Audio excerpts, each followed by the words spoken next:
I take immense pleasure in inviting Tan Sri K.K. Easwaran, President, Malaysian Indian Chamber of Commerce, Malaysia, to speak about global situation and economic opportunities.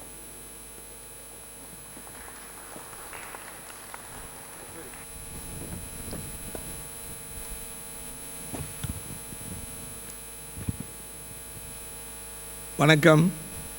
A very good afternoon to everybody. I think we just had our lunch. Without coffee, you will never get the warm-up yet. But nevertheless, they decided me to kickstart the session. I hope you all will never go to sleep.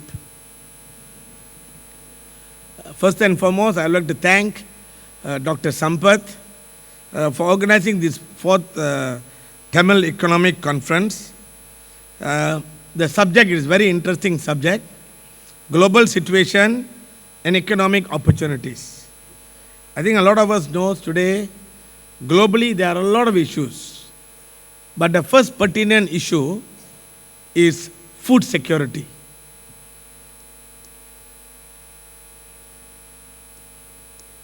What's happening? It's not working. Green is not working. Okay.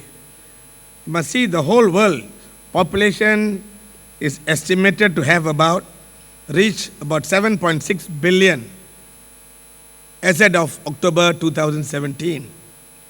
And you see China has about 1.4 billion. And you look at the whole thing, 60% of the world population lived in what kind of areas? So you got different range, but China and India are big.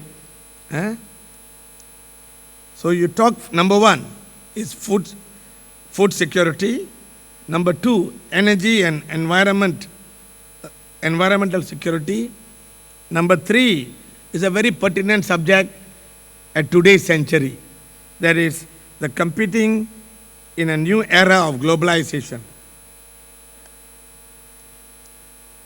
You talk about food security, as you see very well on the slide, according to the United Nations statistics, currently there is about 795 million people who are undernourished in large parts of Southern Asia. The number is expected to reach 2 billion by 2050. So you just imagine what is going to happen to the world. There is a need to invest in the global food production. I think earlier His Majesty touched on that subject about food, about fertilizer. I think this is a very pertinent subject which he touched.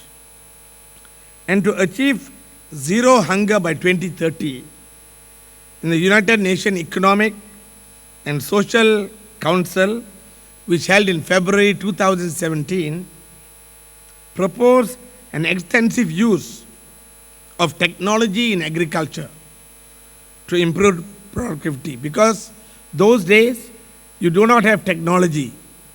Today, you have got technology. Without technology, things don't move fast. So I think that is an important subject. And you look at the United Nations statistics on the world hunger from 2014 to 2016. World total undernourished is 794.6 million people. And these are the detailed breakdown. I don't think I would like to run down. You all can look at the slides yourself, because if not, I'm going to take up time of rest of the speakers. I don't want to be standing here too long and making you go to sleep. The next subject is very important, I think, regards to energy and environmental security. I think you look at statistics from OPEC, OPEC part, and as of 2016, there's about 1,492 billion of proven oil reserves. But based on the current consumption, this would last for a period of around 50 years only. You see, if you look at the whole world, oil price reached a high of barrel 120 to 130 US per barrel. Today it's about 50 odd dollars. A lot of global countries, a lot of countries who were dependent on oil revenue have dropped quite a far bit. Huh? Most countries who are dependent on oil. But this will change over the next 50 years. In 2017, October, according to the World Bank statistics, you can see the whole thing through. And there is a need also to use technology back. Technology to advance so it can provide renewable and low pollution energy. So today every country is talking about green technology, environmental friendly. So when you talk about all this, then it is related back to population. And environmental friendly is all green technology today. You look at the OPEC statistics on world oil demand, you can see it is a growth from 2014 until 2016. And this statistics is just not given by me. This is a statistic given by OPEC annual standard bulletin. Huh? Then you talk about, this is a subject which has got a lot of people excited all over the world. I think this is a competing and a new era of globalization. You talk about e-commerce. E-commerce is going to overtake all we Indians. நம்ம நாடு முழுதும் போனா இந்தியர் கடையில் வந்து எல்லாம் olden days of doing business. But today we have to change. Our mindset must change. If we don't change, consumers are not going to come to our shops. Why? Cost of doing business is very high. Rentals, staff costs, warehousing, all this. This is going to change the world because I think all of us know about Jack Ma Alibaba. Okay? He's been changing everywhere. And if you look at it, it is not only him. All over the world this is going to happen. And why I'm telling this in this hall, because a lot of the Indian olden days of business have to put a change of mindset. If you don't do the mindset, if you don't change, then consumers are going to not buy your products. They're going to buy products which is going to be very competitive. Why competitive? Because cost of doing business is going to be cheaper. So when cost of doing business for a consumer is very important. Why? They want prices cheaper today. All over the world. Let it be the rich, let it be the poor, it doesn't differentiate.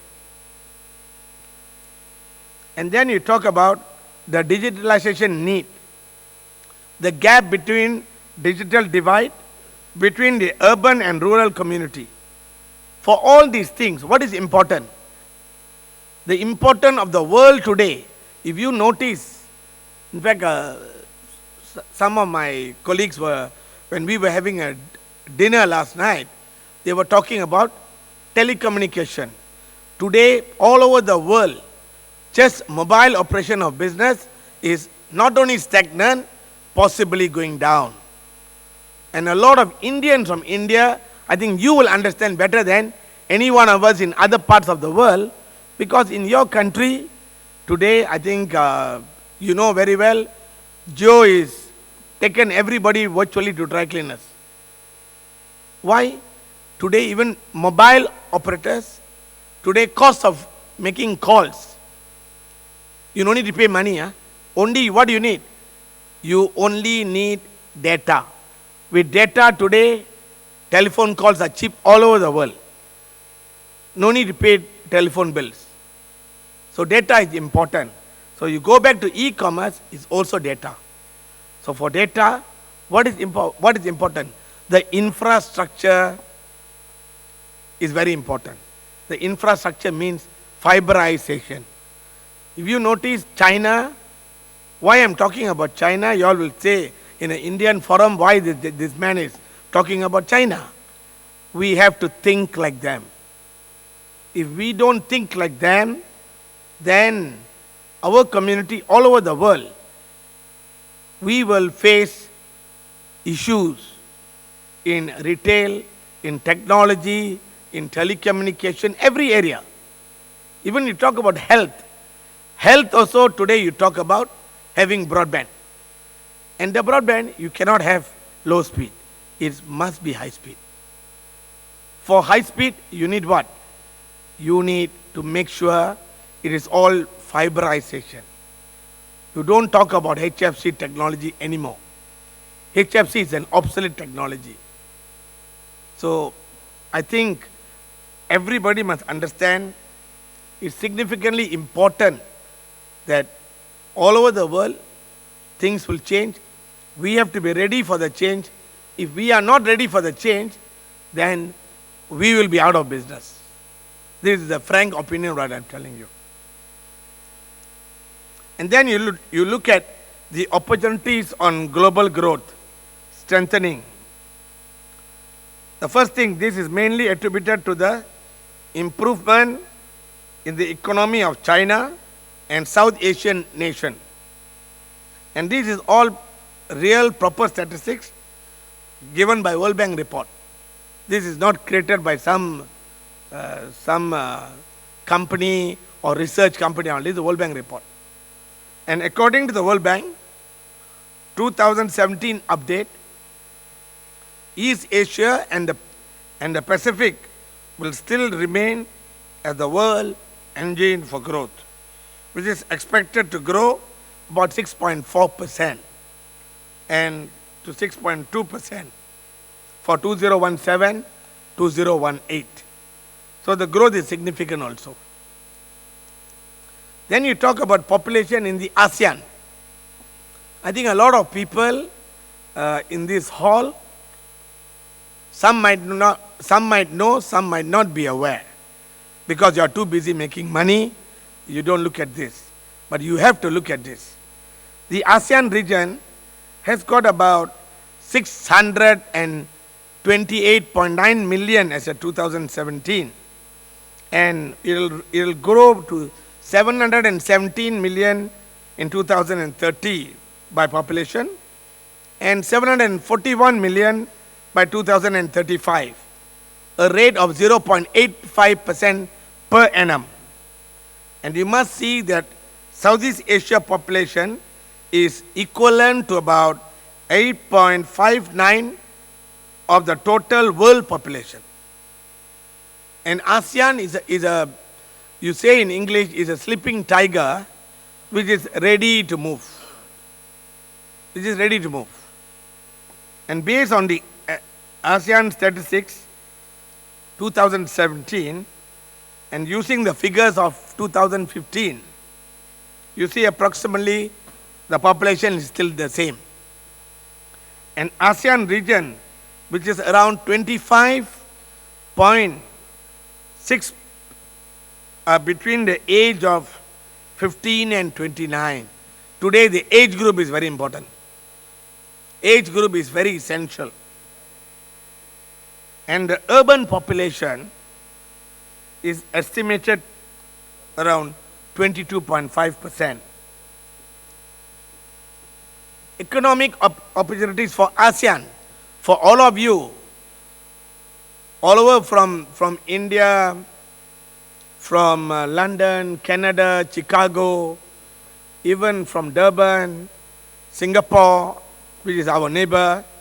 I think we all must accept the fact that there is a lots of opportunity in the economic opportunities in the ASEAN market.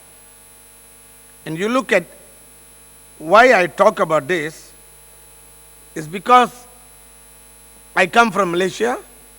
And I would like to tell the business community in this forum, who are in this hall, that there is lots of opportunity. Do not just think it is not possible. A lot of y'all might not have been to Malaysia, but the ASEAN region is a big market. There is a tremendous market opportunity to tap ASEAN region. As you all know very well, the GDP is about USD 2.4 trillion in 2015. And 2012, ASEAN Group per capita has reached USD 3,748, more than double the year of 2000's figure. Because 2000, the figure was only 1,172. Increasing purchasing power of the population. So the more and more the GDP grows, and more the per capita income grows, people have got more spending power. So ASEAN market, there is spending power. Intra-ASEAN nation trade in 2015 is valued to be about 545.4 billion and up from 328 million in 2006. Reminder for me? Okay, thank you. Reminder is better. So, you look at the opportunities in the SAARC countries. There's a lots of opportunities. And finally, I would like to tell that Malaysia will be a gateway for all of the nation because we are a multiracial community. We have the Malays, we have the Chinese, we have the Indians. So you can use Malaysia as a gateway to all markets. Let it be China, let it be all over the Middle East, let it be even to other places. You can use Malaysia as a gateway. And as you know very well, our current population today is about 31 odd million. It's a small population, but the country politically is stable. From the day we have got independence, the only government which has been leading the nation is the Barisan Nasional-led government. You can read a lot of stories in the social media. Social media stories, more than 90% are all truthless. No facts, no figures. This is happening in all over the world for all political leaders. It's just not Malaysia, everywhere else. So, I tell you all that there is enough opportunities in the ASEAN market. Use Malaysia as a gateway. And if you notice, short while ago I talked to you all about Jack Ma, Alibaba. Malaysia was the first to launch the Digital Free Trade Zone, DTFZ, by the Malaysian government, and it was launched in 2017 March, and is about US 25 billion. And by 2025, it's going to create new jobs of about 60,000. And the latest one, just last week, this was a quote by Jack Ma himself. Many leaders promised to help small business, but Prime Minister Dato Sri Najib Tun Razak is the one who walked the talk. This was the quote by Jack Ma. And you can also notice that we have got a financial hub. This financial hub is a new financial hub in the city of Kuala Lumpur, where you know, Hong Kong and Shanghai Bank in the world is putting the largest tower there. It's going to be the biggest financial hub. And then you should have heard about the development of Bandar Malaysia. This is another huge development. And with that, finally in my slide is the connectivity between Singapore and Kuala Lumpur, the high-speed rail.